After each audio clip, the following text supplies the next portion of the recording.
In 1661, King Louis the Fourteenth assumed personal control of France, initiating the transformation of a humble hunting lodge into the monumental palace of Versailles.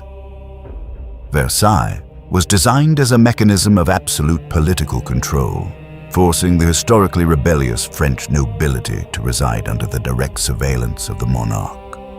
The daily routine of the court was governed by an intense codified etiquette, turning domestic tasks like the king's waking ceremony into competitive political maneuvers.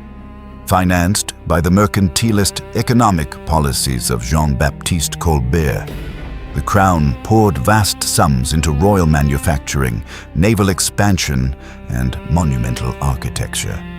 However, Louis XIV's obsession with geopolitical hegemony led France into a series of protracted, expensive conflicts, including the devastating War of the Spanish Succession.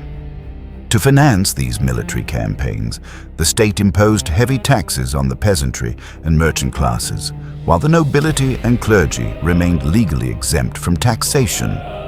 By the late 17th century, the structural deficit of the French treasury began to grow exponentially, undermining the long-term stability of the state's finances. At his death in 1715, the Sun King left behind the most powerful military machine in Europe, but also a nation structurally crippled by debt and fiscal inequality.